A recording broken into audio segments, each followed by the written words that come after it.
Hello, in this part of video tutorial on security of distributed system, I will be conducting the topic called as firewalls. So far, we have shown how protection can be established using cryptographic techniques that are combined with the implementation of access control matrix. So, these approaches works very fine as long as all communicating parties play according to some set of rules. When such rules may be enforced, so when developing a standalone distributed system which is isolated from rest of the world, so such access control rules are very much useful, but the things becomes very much complicated when outsider are allowed to access the resources controlled by that distributed systems. That means the person outside of the system is trying to access the resources present inside the system. So what can be such resources, or to what resources access can be given? That is nothing but sending some emails, then download the files, upload some of the forms, upload some of the data, and so on. So this kind of access could be there. Now, to protect such resources under these circumstances, we need altogether different approach in practice. So what happens if external access to any part of distributed system is controlled by some special kind of resource monitor? So every access that is coming inside, or access request coming inside to the distributed system, it is being watched. So a special kind of a reference monitor is kept, and that is called as firewall. So the concept of firewall was like it is presented in late 2000. So what is the meaning of firewall? So as I said, it is a special kind of reference monitor. So, and it is disconnected any part of distributed system from outside world. So as you can see, the firewall is set up between the client and server machine. So client is sending some packet that is flowing through the firewall and received by the server. Similarly, server is sending some packets, let's say response packets, and that are like it is coming through the firewall and received by the client. So it is disconnected part basically of any distributed system. So all outgoing but especially all incoming packets are basically routed through the special computer system, and it is inspected before they are passed. So it is like a computer system which sees what packets are there, and it checks the contents of the packets, whether it is authenticated, whether it is valid packets that should be allowed to enter into the different network. So firewall checks all those things, and then only such packets are allowed to enter into the system. Any unauthorized traffic is discarded by the firewall, and it is not allowed to continue sending such packets. But an important issue when we consider the firewall is whether this firewall is really protected or not. That means the packet coming from the outside, okay, firewall is checking it, but what about the security of firewall? That is the possible threat, we can say. So I'll show you the common firewall implementation. You can see this is the firewall system, and it is connected to the internal network, and the other end is connected to outside of network. And the firewall has two special components. We can see packet filtering router, or it is also called as packet filtering gateway, and the second one is application gateway. So both are performing very essential tasks when it comes to the firewall. So packet filtering router basically like they are inspecting the packets. Here application gateway is nothing but this particular system component, it allows application to interact and exchange the request and response packets, and ultimately these packets are always filtered by the packet filtering routers. So you can see inside the LAN and outside the LAN. So this intranet basically protected, and the internet is also protected from the packet filtering router. So whenever it's coming from outside the network or inside the network, it always flowing through the packet filtering router. So these two components are there when we are considering any firewall system. So basically it is called as the flavors of firewall system. So one flavor is of type packet filtering gateway, and second one is of type application level gateway. So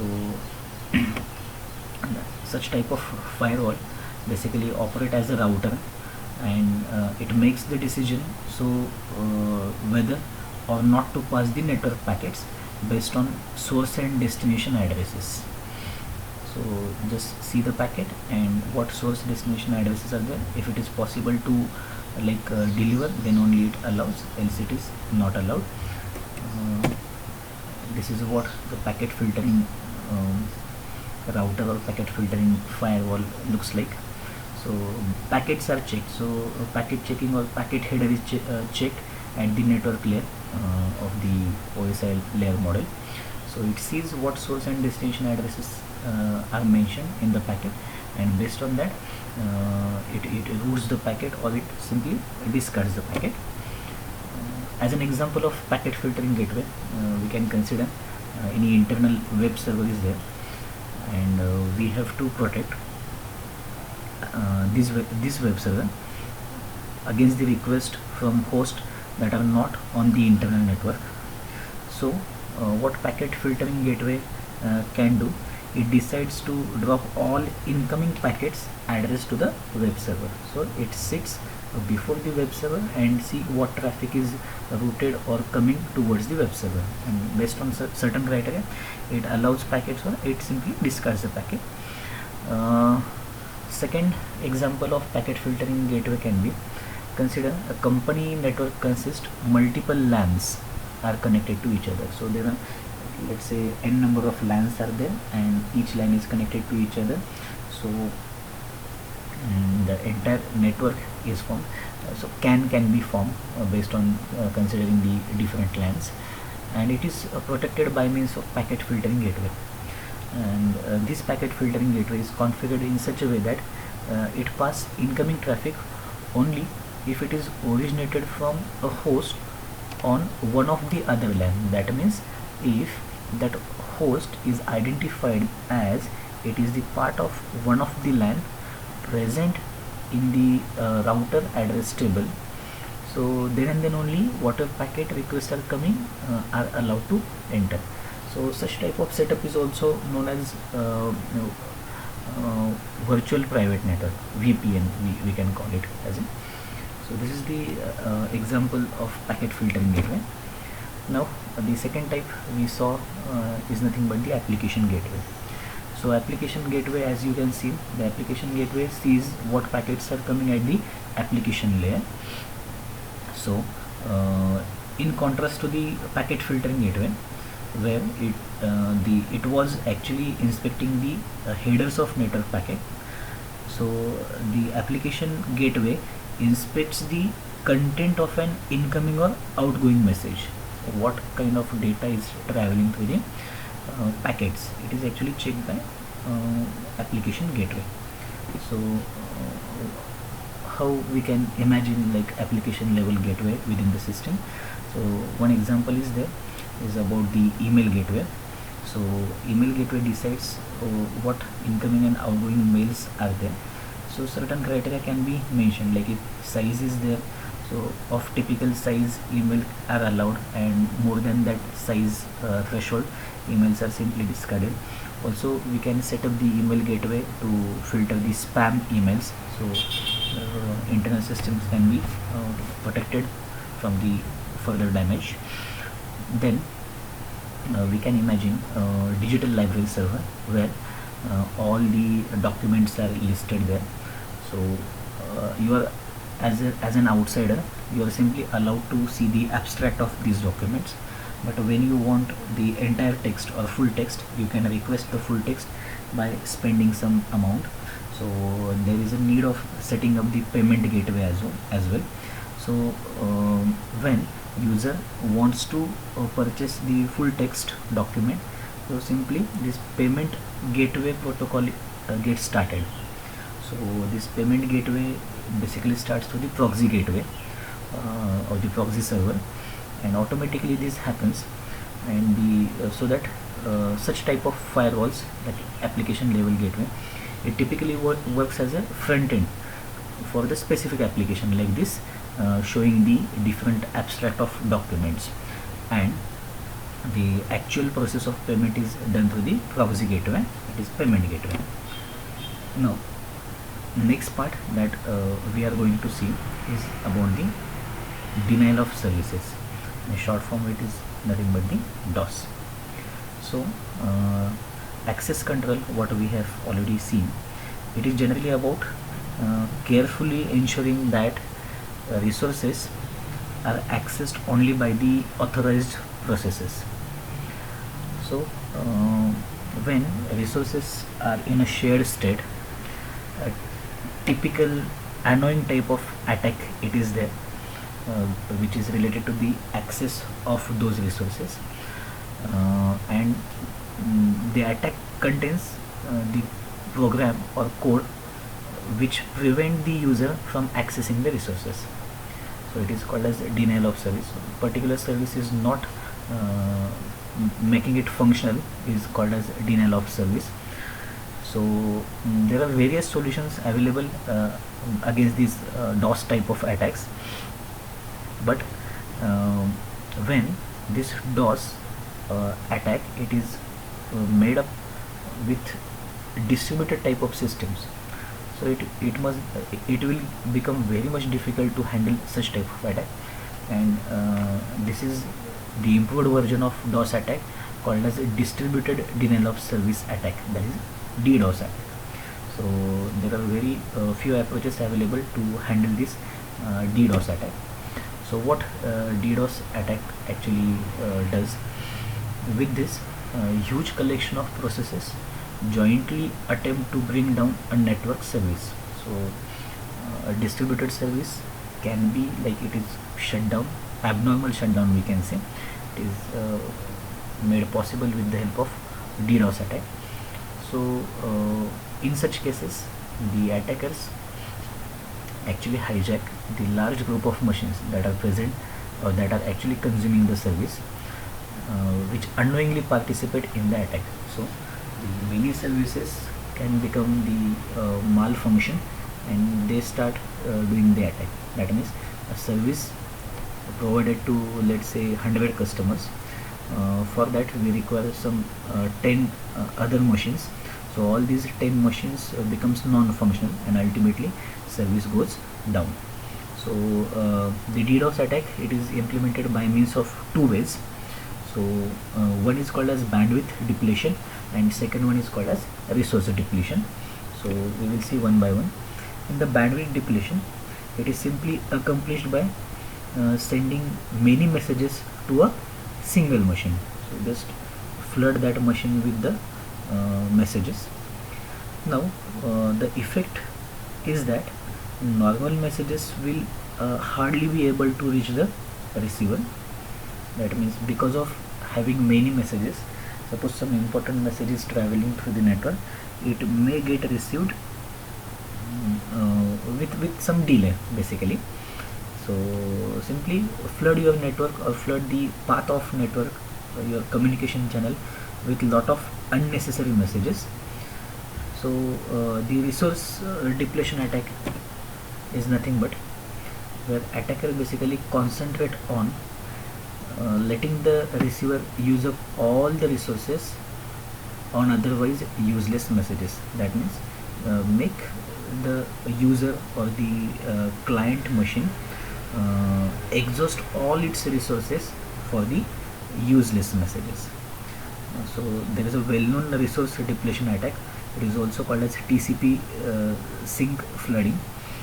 So basically this type of packet is transmitted during the three-way handshaking. So simply you are sending this acknowledgement or this synchronization done messages again and again.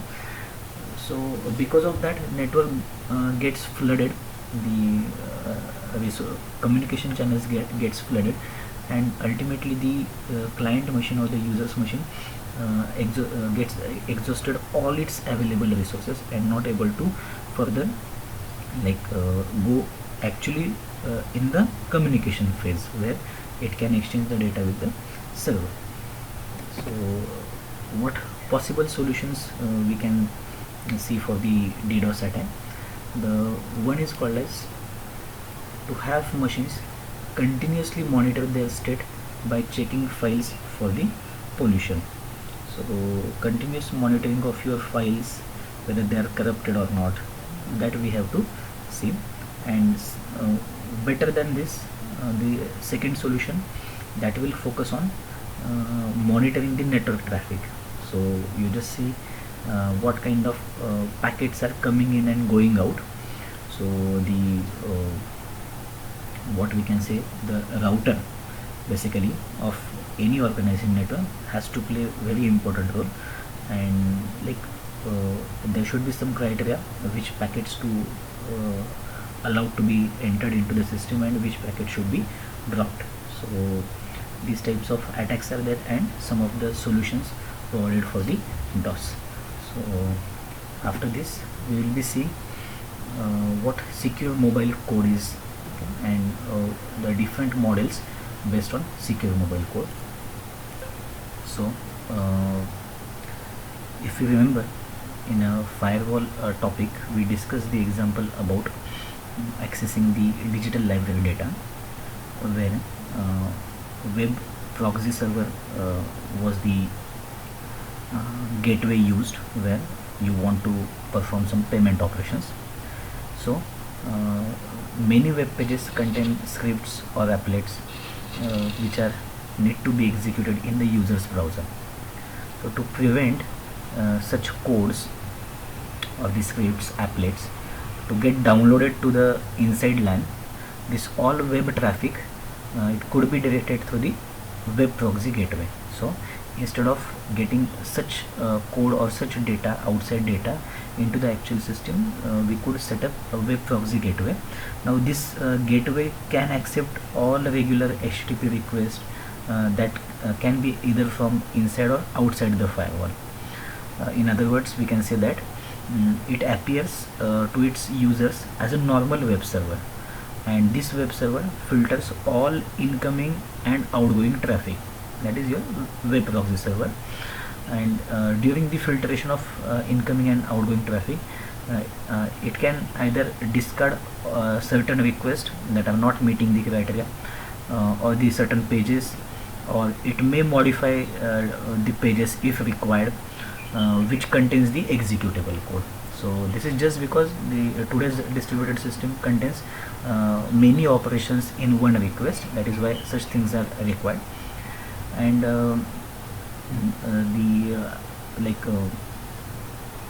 having provision of mobile codes, basically with this mobile codes, what we can have, not only data is transmitted, the code along with the data is also can be transmitted. So because of this also certain security threats are raising. So for what is this mobile code, just understand the definition of it. It is also called as agent. So it is a software code that has the ability to travel. That means it is able to transport itself from one host to another host for the work assigned to it. And a very simple example of mobile code is nothing but viruses. So viruses can be transmitted from one host to another host and performing its given task. Exactly opposite situation, that is what can be the possible applications that we can accomplish with the help of mobile code is collect the data from many places. So all network management related data or logs can be collected by the mobile agent. Searching and filtering, many sites can be visited or searched and available information can be gathered together. So kind of web crawler applications are there. Then monitoring application it is there. So keeping continuous watch on the stock market indices, and see at what time a particular stock hits a price and notify user or recommend user to buy it or sell it. So such type of application can be provided by mobile codes. Also in a parallel processing, these mobile codes are used. So it has a huge spectrum of applications, but there are certain problems. As I discussed, these mobile codes has to be protected from the host, where there is a possible damage to these agents is possible. That means, since we looked at the definition of the mobile agent, it is traveling from one host to another host. Suppose the node 0 has decided to send the mobile code on node 1 for performing certain tasks. So when agent is become available on node 1, so now it's node 0's responsibility that the agent should not harm node 1, as well as the agent should be protected from any possible harm that could be created by node 1. So the two angles are there when we are discussing mobile codes or mobile agents, that agent should be protected. This is the first thing, and the second thing is the host should be protected. So in the first case, when we want to secure the agent, so secure the agent from the malicious host, and in the second case, protect the node from the malicious code. So two angles are there. One is protect the agent, and second one is protect the host or the protect the target machine. So before we look in what way the computer systems can be protected, we will first look at the scenario where agent shall be protected. So the fully protecting an agent against all kinds of attack is impossible. That means the security of agent is at stake basically, and there is a system developed called as Agenta system. So this Agenta system having some three phases which can help us to determine what different changes are made when agent is traveling from one host to other host. So we'll be looking at these three stages. So consider an example where mobile agent is created. So let us see the example of booking an airplane ticket. So Mumbai to Pune ticket I want to book. So this agent is simply it is roaming through the web data and finding which is the cheapest airline service. So this agent, it is detected by, let us say, Indigo Airlines, and Indigo Airlines doesn't want that this agent should reach to the more cheapest airline service, that is, let us say, SpiceJet. So these Indigo Airlines server is trying to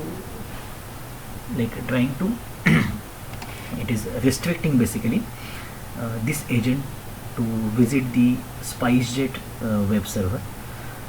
This agent are also carrying the information of credit card of the user who wants to book the ticket. So such agent it is restricted by the Indigo airline, and which is carrying also credit card information. So it is very dangerous situation if this agent is tampered.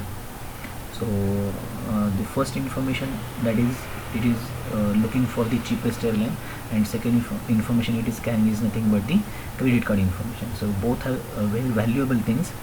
So we have to see whether the agents are quite secure or not. So let us see what this Agenta system is doing. So it has three steps. First is read only, second one append only logs, and last one is selective revealing of the state. So we'll go into the first state. In the read only state of the Agenta agent system, it consists of collection of data items that is signed by the agent's owner. So all the data items of all the data items that are carried by the agent, it is first of all digitally signed by the agent. So how we can make the digital signature we have already seen. So owner encrypts the message digest, so create a digest of the message and create with it is the private key. So owner has a private key and it encrypts simply that message digest and see whether that message digest has been tampered with by verifying state against the signed message digest of the original state. So when this message digest is traveling along with the agent and coming back to the user again, so just compare the original digest and the newly received after completion all the states. So this is called as a read only state. So signing takes place basically when agent is constructed and it is initialized before it is sent off to the other host. So see the get the message and get the digest of it and encrypt it with the help of private key. So it is nothing but a digital signature kind of thing. So owner has first of all constructed the message digest and it is encrypted with the private key. So when agent moves along with the given path of the operation and again coming back to the host simply detect whether the read only state has been tampered or not, and it is checked by verifying the state against the signed message digest and the original state. So what changes are there, based on that user can see whether it is tampered or not. In the second state we can see append only logs. So agent is allowed to collect the information when it moves between different hosts. So Ajanta provided some secure append only logs, and these logs are characterized with the fact that data can only be appended to the log and there is no way that data can be removed or modified without the owner being able to detect this. So owner has all the rights to see what logs are there. So basically it works on the checksum kind of thing. So like when we send an agent to perform some operation, that agent moves to the server and having some data. So server basically enter the log with its digital sign onto the agent. So agent now carries the log files that are signed by the server, and when agent comes back to the owner simply verify whether the log has been tampered with or not. So it can be done by simply reading the log at the end, and it again computes the checksum. So the checksum which is done at the beginning and checksum done when agent is coming back, it is simply compared, and if it is changed or it is tampered, it can be easily detected. Finally, the Ajanta system supports selective revealing of the state simply by providing an array of data items where in this array each entry it is intended for a designated server. So within the array different tasks are provided, and each entry is encrypted with designated server's public key. This will ensure the confidentiality basically. So now server's public key it is shared basically, and with that we encrypt the messages entries. The entire array is signed by the agent owner to ensure the integrity. So entire array, all the data items having information of outside servers, it is encrypted by the owner so that integrity will be preserved. And if any entry is modified by the malicious host or any of the designated server, it will get noticed, and user can initiate any appropriate action against them. So in this way your system or the agent can be protected from the target host. Next comes protecting the host machine or the target machine. So this is also important thing when we compare protecting the agent. The other side we need to see is whether target is also protected from the agent or not. So if consider sending an agent into the outside world, it is considered as too dangerous, because a user will generally have alternatives to get the job done for which the agent was intended. So uh, protecting agent from modification may be impossible, but at least it is possible for the agent's owner to detect the modifications that are made or not. uh, at worst, what owner can do, it will have to discard the agent when it returns. uh, but when dealing with the malicious incoming agents, simply detect that your resources have been um, it is tampered, that becomes very much late. So it is essential to protect all the resources against unauthorized access by the downloaded code. So for that reason, one approach for protection is to construct the sandbox, and another approach is nothing but the playground. So what sandbox is doing? The sandbox is a technique with which a downloaded program is executed in a such a way that each of its instruction can be fully controlled. So entire mobile code or mobile agent is in a control of host. If an attempt is made to execute an instruction that has been forbidden by the host, restricted by the host, execution of program will be stopped. So no execution will be there. And likewise, execution will be halted when instruction accesses certain registers or the memory areas that are not basically allowed. So there are some restrictions put in what way the mobile code should behave. So the sandbox concept, it is implemented with the help of Java language.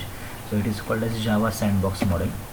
So this is how it looks like, and we will be seeing three components of it: class loader, bytecode verifier, and security manager. So basically implementing a sandbox is not an easy task. So what we have to see, the approach in which we have to check whether the executable code, when it gets downloaded, and to insert any additional instruction for the situation, that can be checked only at the runtime. So fortunately, when we have Java kind of language, it becomes very much easier. So each Java program consists of different number of classes, and with this number of classes we create the objects. There are no global variables, no functions. Everything we have to declare as a part of class basically. And program execution starts from a method called as main method. This Java program is compiled to a set of instructions that are interpreted by the JVM. So for a client to download and execute these compiled Java program, it is necessary for these clients to have all these programs, compiled program, to run on the JVM. And JVM will handle the actual execution of downloaded program, where it will interpret all the instructions, and the control will be there on a program with the help of JVM. So in Java sandbox, the protection starts by ensuring that component that handle the transfer of a program to the client machine can be trusted. So downloading in Java, it is taken care by the class loader component. So the first component, that is class loader. So it basically handles in what way classes can be downloaded. So this each class loader, it is responsible for fetching some specified class from the server and install these classes in the client's address space, so that JVM will be creating some objects from it. So get all the classes from the server address, install those classes at the client address. So you might have observed this kind of thing when we install the Eclipse. Simply Eclipse installer is running, that is nothing but the mobile code, and all the classes are taken from the Eclipse server. Class loader, it is nothing but a Java class basically, and it is possible that the downloaded program contains its own class loaders as well. So kind of hierarchical structure can be implemented there. And the first thing that is handled by Sandbox is that exclusively trusted class loaders are used. So the class loaders decided are also trusted one and the secure one. And in a particular, Java program is not allowed to create its own class loader. So the class loader creation activity is also not delegated to Java program. It is also controlled activity. So this is nothing but the class loader. Next, the second component, it is bytecode verifier.